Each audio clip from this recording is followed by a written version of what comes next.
Coucou tout le monde, aujourd'hui on se retrouve dans une nouvelle vidéo et je vais vous présenter 10 sagas que j'aimerais commencer en 2025. Il faut savoir que je n'ai pas seulement 10 sagas non lues dans ma pile à lire, je vous ai déjà fait une vidéo l'année dernière sur ce sujet où je vous présentais 72 sagas non commencées dans ma pile à lire. Au début je voulais refaire le même style de vidéo mais je pense que j'en aurais eu tout autant, donc du coup je me suis dit non, on va juste présenter 10 sagas que j'aimerais lire pour 2025 et peut-être qu'au fur et à mesure de l'année je vous mettrai d'autres nouvelles sagas que j'aimerais commencer, mais pas une vidéo, enfin même pas deux vidéos d'ailleurs où je vous présente toutes les sagas que je n'ai pas commencé, ça aurait été trop long. Bref, c'est parti pour les 10 sagas que j'aimerais lire en 2025, plus si affinité. Tout d'abord, j'aimerais lire Caraval de Stéphanie Garber, publié chez Bayard pour ce premier tome. J'en ai entendu beaucoup de bien lors de sa première sortie, même si cette réédition fait polémique. Je m'en fiche, ce roman m'intrigue beaucoup et maintenant que je l'ai dans mes mains, je vais pouvoir enfin le découvrir. Apparemment, ça parle de deux sœurs qui vont fuir leur pays d'origine, sauf que le jour où elles veulent fuir, Scarlett va recevoir une lettre pour participer à Caraval. Sa petite sœur va être enlevée et si Scarlett veut retrouver sa petite sœur, elle va vraiment devoir participer à Caraval. Si j'ai bien compris, c'est dans l'univers du cirque, de la magie, etc.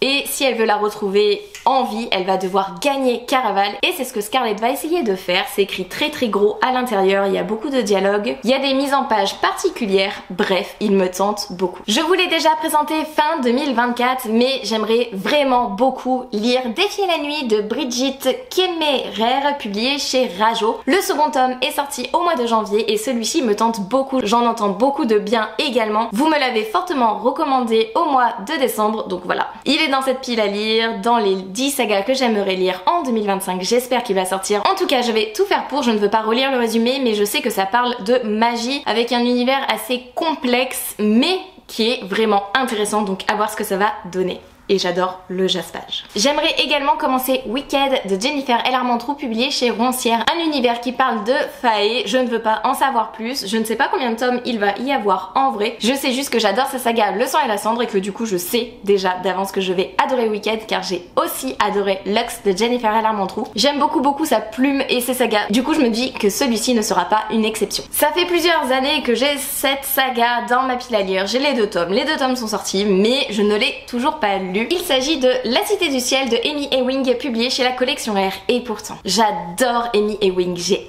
adoré sa saga Le Joyau qui parle de mère porteuse et celui-ci je ne sais plus du tout de quoi ça parle, mais ça parle de magie. Voilà, c'est tout ce que j'ai besoin de savoir dans un monde un petit peu en hauteur qui flotte. J'avais dévoré Le Joyau de cette autrice, je pense que je vais dévorer celui-ci aussi, les deux tomes sont sortis. Je sais pas ce que j'attends, vraiment, mais en tout cas il me fait beaucoup envie et il va sortir prochainement, sûrement après le mois de mars. J'ai reçu ce premier tome l'année dernière, même en 2023, lors d'un concours. Il s'agit des jumeaux Croche-Mort de Cassandra O'Donnell, publié chez Flammarion Jeunesse et j'aimerais beaucoup lire du coup la saga. Celui-ci est un premier tome, le second tome est déjà sorti et je crois que le troisième tome est à sortir cette année, si je dis pas de bêtises. Il s'agit d'un frère et d'une sœur qui vont aller dans le manoir de la famille, il va y avoir des choses bizarres. Pour moi en tout cas la couverture, le résumé qu'on en a fait, le résumé que j'ai entendu me fait beaucoup penser à un petit film d'horreur mais mignon. Vous voyez pas les films d'horreur qui te marquent et qui te vaccinent à vie, non, un petit truc mignon quand même, mais qui te fait pas mal frissonner apparemment. Manon, Vibration littéraire, en parle beaucoup, du coup j'ai envie de commencer cette saga. Il s'agit de Belladonna de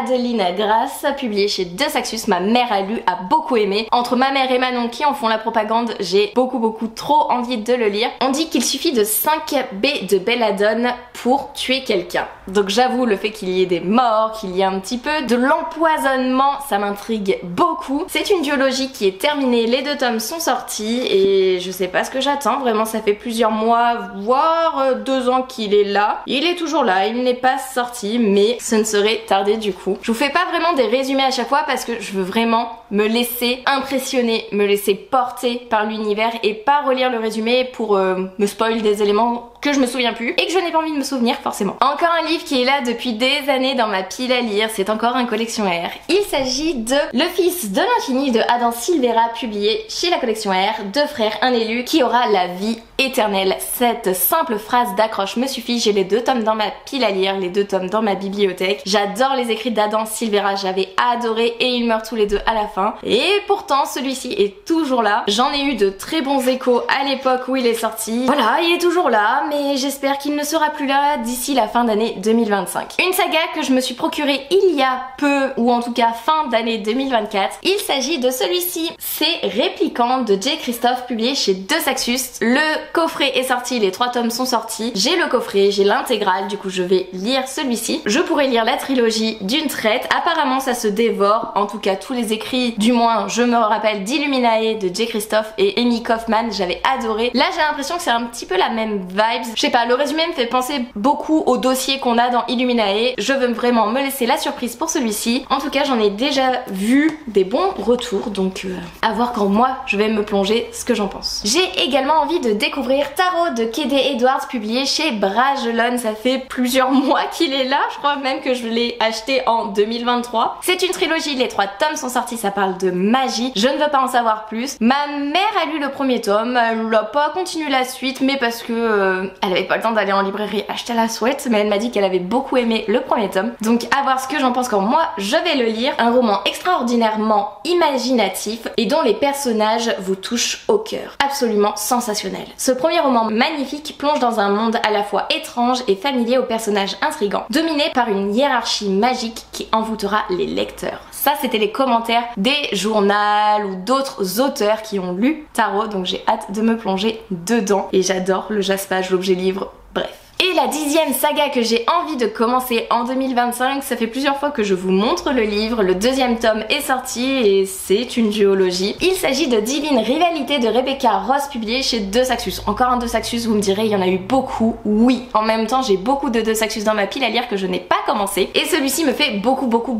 envie. À la base, c'est un Enemies to Lovers, voilà, ou en tout cas du résumé que je m'en souviens, c'est un Enemies to Lovers, dans le sens où cette jeune protagoniste va envoyer des lettres à son frère qui ne lui répond jamais jusqu'au jour où ce jeune homme va trouver les lettres et répondre à la protagoniste. Elle va penser que c'est son frère qui lui répond, elle va partir au front et en fait elle va voir petit à petit que ce n'est pas son frère qui lui répond mais ce mystérieux jeune homme qu'elle n'apprécie pas forcément. Et du coup voilà, c'est pour ça que je pense que c'est un petit Enemies to Lover. J'adore l'objet livre, j'adore le résumé, les échos qu'on en a fait, vraiment j'ai hâte de le découvrir. Et voilà, je vous ai montré les 10 sagas qui m'intéressent le plus, qui m'intriguent le plus, que j'ai envie de sortir rapidement pour cette nouvelle année, pour 2025. On va voir si j'y arrive ou pas, de toute façon vous le verrez au fur et à mesure de mes points lecture. S'il y a des sagas que vous avez lues, que vous avez aimé, pas aimé, dites-moi tout ça en commentaire. S'il y en a certaines qui vous intriguent, n'hésitez pas à me motiver à les sortir rapidement. En tout cas j'espère que la vidéo vous aura plu. Je vous souhaite de bonnes lectures, je vous fais des bisous et moi je vous dis à une prochaine vidéo.